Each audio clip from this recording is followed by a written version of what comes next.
first of all, what do you make of the reaction on Wall Street today to the Trump victory, especially given the fact that we keep reading all these warnings from economists that it's going to be a disaster, his economic plan? Yeah, well, first of all, there's resolution. There was resolution this morning at 2 a.m. So just any resolution? Yeah, so we don't have, this doesn't drag on for days because that brings uncertainty. Uncertainty is like kryptonite for investors. There's resolution. But then go back to the promises that Trump made on the campaign trail, and that was to extend the Tax Cuts and Jobs Act from 2017 that he enacted when he got into office, and that means that lower tax rate for corporations is going to stay at 21%. Those tax cuts were due to expire. Coming up in early 2025. Right, next spring. Right, and that would have been a fight no matter who won here, but it doesn't look like it's going to be a fight now. Those will probably be extended. Lower corporate tax rate for most people in along the tax bracket. That's good news. Also, getting rid of the cap on the SALT tax, the state and local income tax deduction. Also, maybe perhaps extending the child care tax credit. A lot of tax breaks, which sounds great for Wall Street and sounds good, actually, for people thinking about what they're bringing home every month. At the same time, he's also talking about tariffs, and tariffs are inflationary by nature. So you pick your poison here. Higher tariffs, which bring inflation and higher prices, or lower taxes at the end of the day. Looks like Americans may have made Every time I interview somebody in the Trump camp and I ask about these tariffs, because they're crazy, some of these tariffs that he's been proposing on the campaign trail, they all say, oh, he doesn't mean it.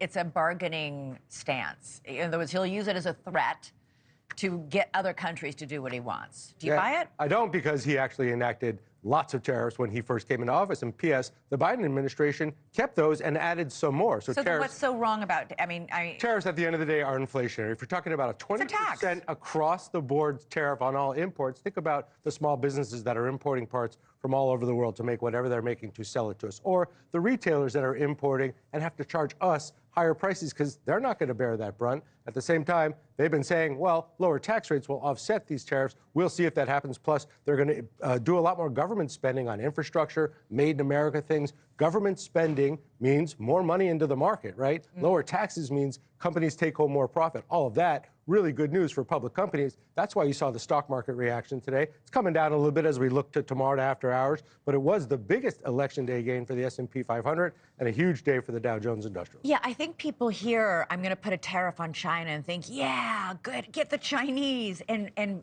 it does not work that way. Tariffs are not paid by China. They're paid by the companies buying goods from China. And those companies then just pass that 20% tariff onto you. Tariffs are inflationary no matter how you look at it, and so is government spending. Don't forget, when we had the COVID pandemic, President Trump put $7 trillion into the economy, that administration. Now, we needed it for, to get our economy going again, and then the Biden administration added more. What do we get for all that? Higher inflation across the board. So if people think prices are going to come down dramatically to 2019 levels, think again. This is where prices are. They have this elasticity, and retailers know we're willing to pay that. That's why you see consumer spending holding up. I wouldn't expect big price drops anywhere. Yeah, that was my big next question, the reality check, because we know that everybody, a lot of people were unhappy with what they're paying at the grocery store. In particular, grocery prices are very, very high. Gas prices have come down, but eggs, milk, bread, everything that you buy at the grocery store, the staples, are really, really high compared to just a few years ago. Here's the problem. They're not going to go down. Deflation, when prices go down, is actually a sign of real trouble in the economy. Yeah, exactly. You don't want to see that either, except if you're going and paying these bills every week at the grocery store. But deflation is a sign of a troubled economy. Right now, the economy is growing.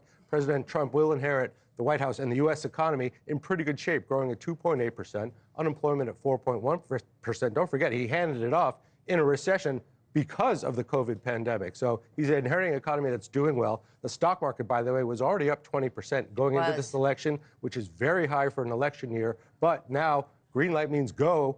Deregulation, right? Lower taxes for corporations. All these things are really good for corporate profits. Corporate profits are good for shareholders. Okay, so bottom line, 10-second answer. For all the folks who went and voted for Donald Trump because they thought he's going to make my life easier and he's going to make stuff cheaper, is that really going to happen for them? No, think again. He may have control over things like interest rates if he brings the Federal Reserve under his control, but bringing prices down. But interest rates are already down. They're already down. They're coming down, too. We're going to get a rate cut tomorrow by the Federal Reserve right after this election. We'll see what happens in December, but maybe interest rates is something he can control. Prices are really about supply and demand.